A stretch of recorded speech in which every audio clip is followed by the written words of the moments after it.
Hello mga guys! So ayan, samahan nyo kami guys ng aking mga kasama.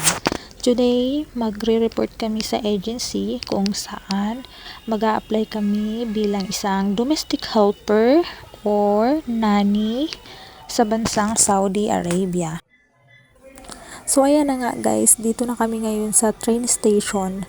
Alam nyo ba guys na first time namin sumakay sa train kaya na-stuck yung kasama namin doon sa linyahan kung saan kailangan mo ilagay ang iyong card bago ka makapasok. Dahil nga guys, first time namin, hindi namin alam kung ano yung gagawin. Lahat kami talaga guys, galing kami ng probinsya. O diba, sa wakas, nakapasok na rin ang aming kasama. By the way guys, nag-enjoy naman kami guys, kahit na medyo luka-luka kami doon sa train station, no? Salamat na rin at nakipagsapalaran kami dito sa Manila kahit first time namin. At least 'di ba, na may natutunan kami kasi naman sa lugar namin sa mga probinsya, wala namang train. Dito lang 'yan sa Manila, o 'di ba? Thank you Lord. So ayan na nga, nandito na kami ngayon sa sakayan ng mga jeep papunta doon sa aming agency. So sa agency pala namin guys, libre yung mga allowance ng pamasahe, pagkain namin, lahat-lahat. So libre po yan.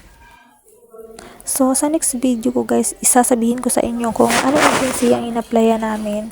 So, maganda yung agency namin guys kasi lahat talaga libre. Pamasahe galing sa probinsya namin, mga allowance, pagkain, medikal, lahat-lahat talaga guys. So, sa mga baguhan at nagbabalak palang mag-apply dyan, lakasan nyo lang yung loob nyo guys, kasi ako dati takot na takot din ako, na akala ko nakakatakot mag-apply dito sa Saudi, pero hindi naman pala. Lalong lalo na guys, pag nagpunta kayo sa Manila, marami kayong makakamit ng mga ex-abroad, so doon magkakaroon kayo ng idea. And of course, marami kayong matutunan sa buhay. Hindi lang dapat tayo nakastay sa isang lugar na wala naman tayong improvement. Kasi ako guys, dati rin akong empleyado sa mga private sector. Dahil ako nga ay college graduate din. So, ayan, gusto ko naman lumabas sa aking comfort zone. So, kaya naisipan ko mag-apply bilang domestic helper dahil sa pagiging domestic helper guys dito sa Saudi Arabia ay libre lang naman po. Wala naman po kayong ilalabas na pera.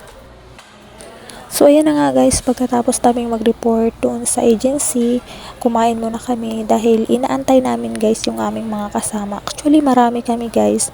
Pero yung mga kasama namin guys na wala pang passport, so dinala sila ng aming agent doon sa Intramuros dahil doon kukuha sila ng original copy ng kanilang voter certificate. And ayan, sa mga mami dyan na gustong mag-apply pero wala pa kayo guys passport, so ang kailangan nyo lang guys is birth certificate. Yun lamang po, and agency na po yung bahalang mag-asikaso nyan guys. Yun lamang po ang i-prepare ninyo.